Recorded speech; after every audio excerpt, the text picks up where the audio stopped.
नमस्कार जी। आज मैं डिस्कस करूंगा आपके साथ कि किसको 45 दिन के अंदर पेमेंट करनी ज़रूरी है और कहां पर हम 45 दिन के अंदर पेमेंट किए बगैर भी काम हमारा चल सकता है। 45 दिन की पेमेंट का जो रूल सरकार पिछले बजट में लागू कर दिया था, 1 अप्रैल 2023 से लागू है। लेकिन अब जो है कि 31 मार्च 2024 आने वाला है, यहाँ पर जो भी उधारी आपकी बच जाएगी, 31 मार्च 2024 को जो भी उधारी बच जाएगी उनके ऊपर ये रूल ज़्यादा इफ़ेक्ट डालेगा। पहले किसी ने उधारी थी किसी की 45 दिन से ज़्यादा की, बाद में पे होगी, वहाँ पर इसका कोई नेगेटिव इम्पैक्ट नहीं रहेगा इनकम टैक्स के हिसाब से। लेकिन अब ज़्यादा दिक्कत क्या है कि अगर किसी छोटे उद्यम से आप माल परचेज कर रहे हैं और उसकी उधारी 45 दिन से ज़्यादा हो गई है और वो 31 मार्च 2024 की डेट को भी खड़ी है, तो वो आपकी इनकम में जुड़ जाएगी। छोटे उद्यमी का मतलब है जिसकी टर्नओवर, सालाना टर्नओवर 50 करोड़ से नीचे है। मैं डिटेल में नहीं जाऊंगा क्योंकि मैं ये आपके लिए बना रहा हूँ और आपके लिए इतने समझने से काम चल जाएगा। जिस उद्यम की सालाना टर्नओवर 50 करोड़ से नीचे है, उससे आप सामान खरीद रहे हैं तो वो छोटा उद्यम माना जाएगा। और उसकी उधारी अगर 45 दिन से ज़्यादा की है और वो 31 मार्च पे खड़ी है तो वो आपकी इनकम में जुड़ जाएगा। लेकिन हमारे यहाँ समस्या क्या होती है कि इसके अंदर एक कंडीशन है कि अगर आपका उस पार्टी के साथ एग्रीमेंट है कि हम आपकी पेमेंट इतने दिन में करेंगे, एग्रीमेंट है तो 45 दिन तक। अगर एग्रीमेंट की डेट 60 दिन की है तो 45 दिन, 45 दिन की है तो 45 दिन, अगर 30 दिन की है तो 30 दिन। अगर कोई एग्रीमेंट नहीं है तो सिर्फ 15 दिन की मोहलत या टाइम अलाउड है।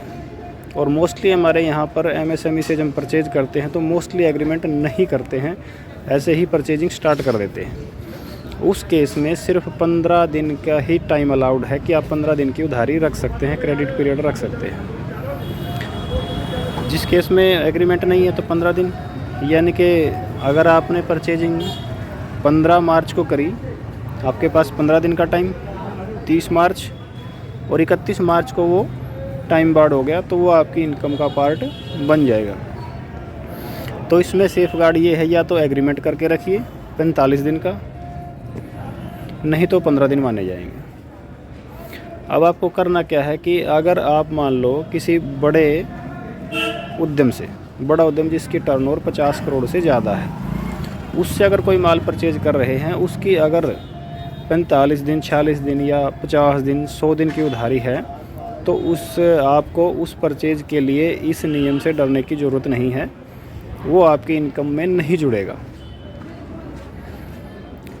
और दूसरी बात ये है कि अगर मान लो कोई भी ट्रेडिंग फर्म है, ट्रेडिंग मतलब कोई जो सामान लेके आगे बेचता है, उसके ऊपर भी ये रूल लागू नहीं है। मान लो कोई कॉन्ट्रैक्टर फर्म है और वो अपने 2 जगह से सीमेंट खरीदती है।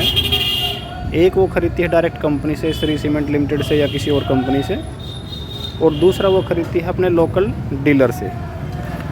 जो कंपनी सीमेंट बना रही है, एसीसी लिमिटेड है, अल्ट्राटेक है, श्री सीमेंट है, कोई भी है, वो एक मैन्युफैक्चरिंग कंपनी है।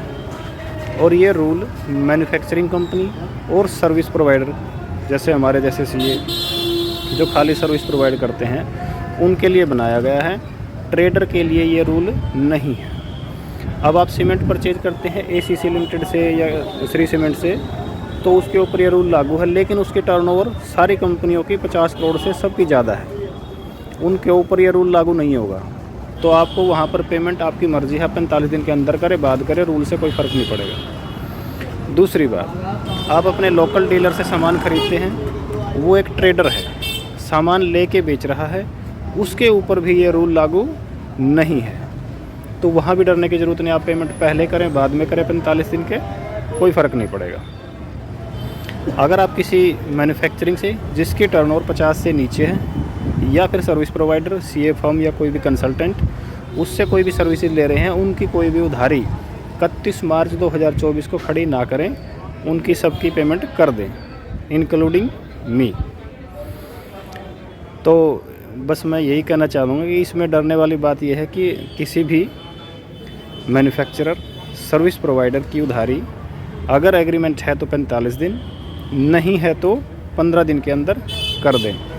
इसका दूसरा कॉन्सिक्वेंस क्या होगा कि उसको जो है, आजकल सरकार ने एक एमएसएमई एक्ट में एक रूल बना दिया कि अगर किसी भी आप एमएसएमई की, छोटे उद्यम की उधारी 45 दिन के बाद करते हैं तो आपको इंटरेस्ट भी पे करना पड़ेगा। उसको ज़रूरी है, बेशक आपने एग्रीमेंट में लिखा हो ना लिखा हो। तो वो एक अलग कंसेप्ट है, उसको हम आज डिस्कस नहीं करेंगे। आज सिर्फ इनकम टैक्स के लिए प्रावधान था, जिसको मैंने आपको बता दिया कि ट्रेडर फर्म से आप ले रहे हैं तो उसके ऊपर भी रूल लागू नहीं है, आपकी मर्ज़ी है, वो नॉर्मली कंडीशन